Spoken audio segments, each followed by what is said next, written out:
लाल किशोरी राधे, मेरो प्यारो नंद लाल किशोरी राधे।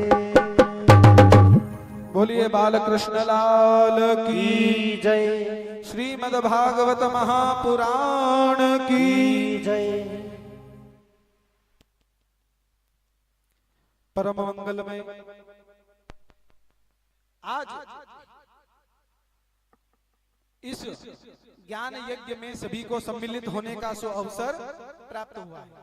कौन सी कथा सुनने के लिए अपन यहाँ आए हैं?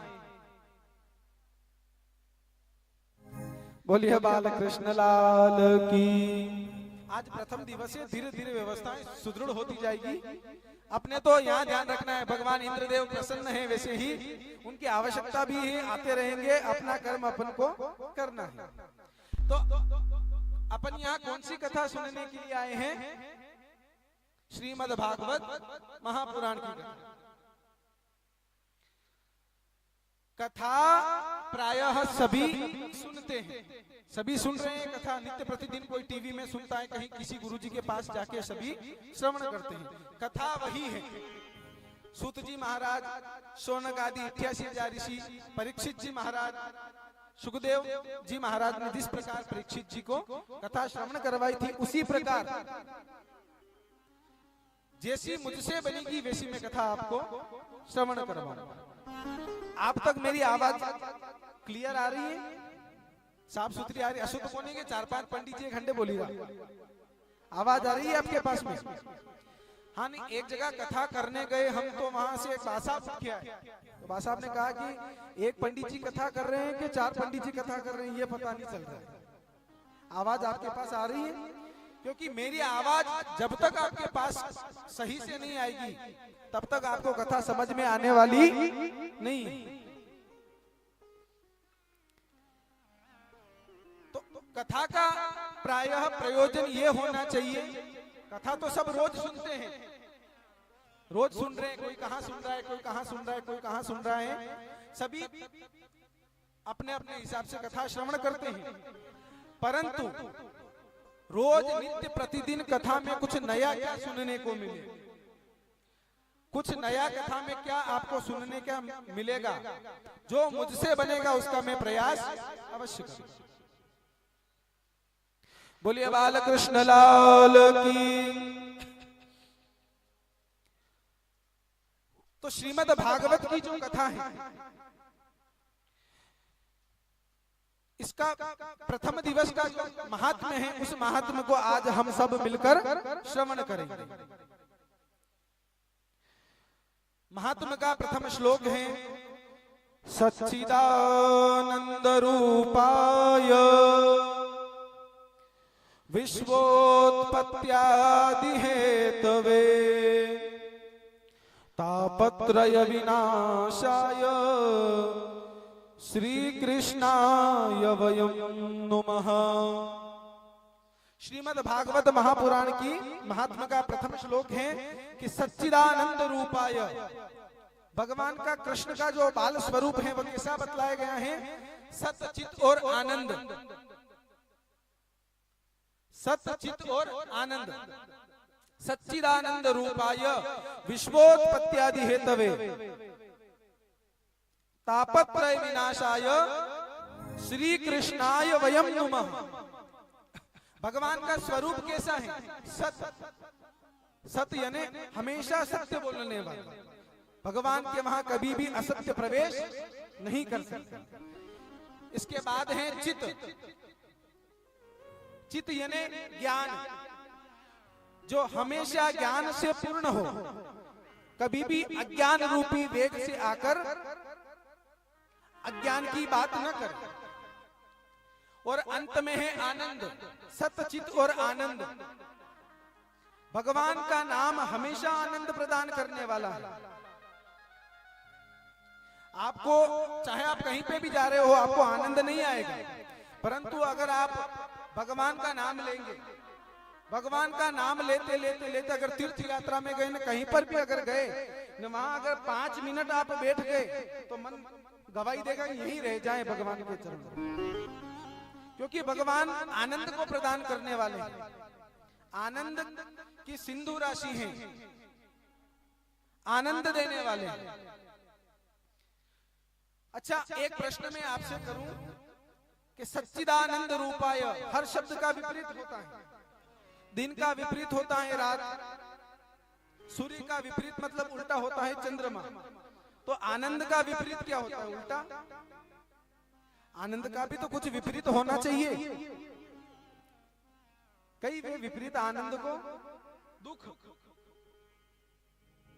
आनंद एक शब्द है, इसका उल्टा क्या होगा? आनंद शब्द का उल्टा तो कुछ होना चाहिए। दिन है तो रात है, रात है तो दिन है, सूर्य है तो चंद्रमा है, माता है तो पिता है। ऐसे आनंद का उल्टा कोई शब्द हो तो बताओ आप। अब आप कहोगे कि आनंद का उल्टा होता है परमानंद। परमानंद थोड़ी होगा, परंतु अपनों ने लगाया आनंद तो वैसे का वैसा है। अब कोई कहेगा ब्रह्मानंद होगा, ब्रह्म अपनों ने लगाया है, आनंद शब्द वैसे का वैसा है। इस सृष्टि में आनंद शब्द एक ऐसा है, उसका कोई विपरीत शब्द नहीं बना।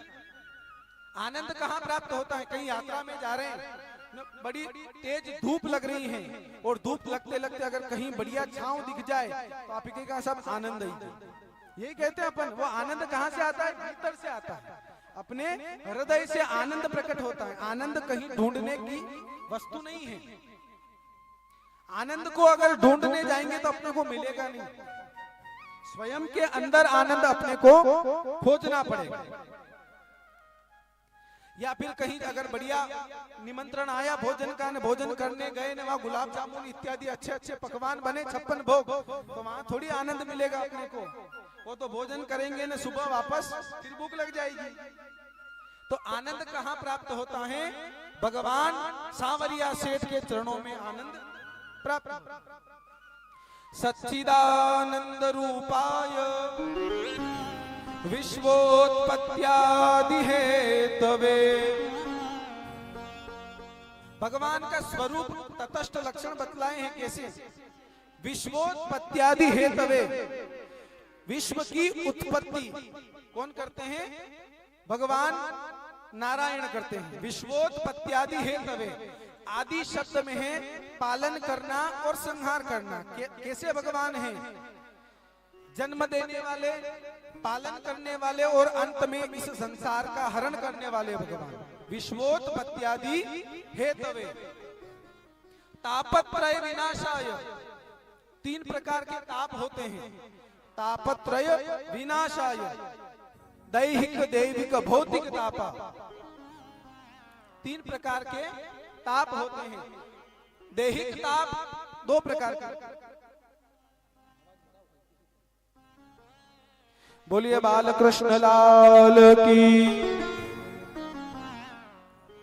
तापत्रय विनाशाय, 3 प्रकार के ताप होते हैं। दैहिक ताप, भौतिक ताप और दैविक ताप। तीनों प्रकार के जो ताप हैं, तीनों तापों का जो नाश करते हैं। अब 3 ताप कौन कौन से हैं? दैहिक ताप। दैहिक यानी इस शरीर के द्वारा, शरीर में 2 प्रकार के ताप होते हैं। एक होता है शारीरिक ताप, ज्वर हो जाना, ज्वर यानी बुखार आ जाना, फोड़ा फुंसी इत्यादि हो जाना, ये हो गया दैहिक ताप। इसमें हो गया शारीरिक ताप। इसमें होता है मानसिक ताप। कोई शरीर की पीड़ा से दुखी है, कोई मन की पीड़ा से दुखी है। इसके बाद होता है दैविक ताप। जैसे कि ये बारिश आ रही है, ये दैविक ताप है, भगवान की कृपा से बारिश आती है। कहीं बाढ़ आना, ये सब दैविक ताप के अंतर्गत आते हैं। इसके बाद आता है भौतिक ताप। भौतिक ताप में आता है कहीं बिच्छू ने काट लिया, सर्पदंश कर लिया, ये भौतिक तापों में आता है।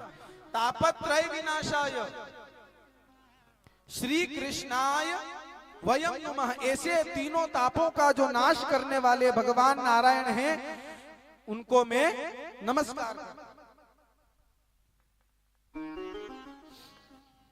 बोलिए बालकृष्ण लाल की।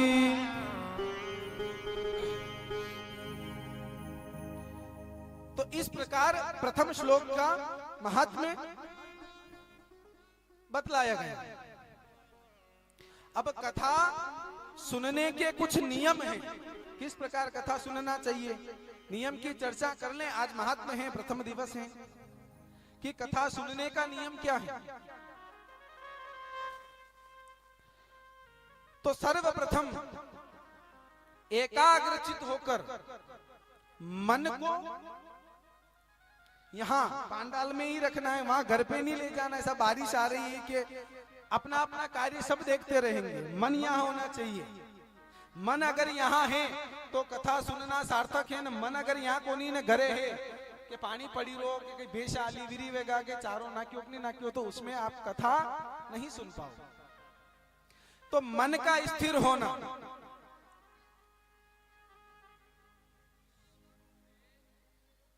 मन यहां कथा पांडाल में स्थिर होना, एक तो ये हो गया। और एक तटस्थ ध्यान लगाकर एक आसन पर बैठकर कथा श्रवण करना चाहिए।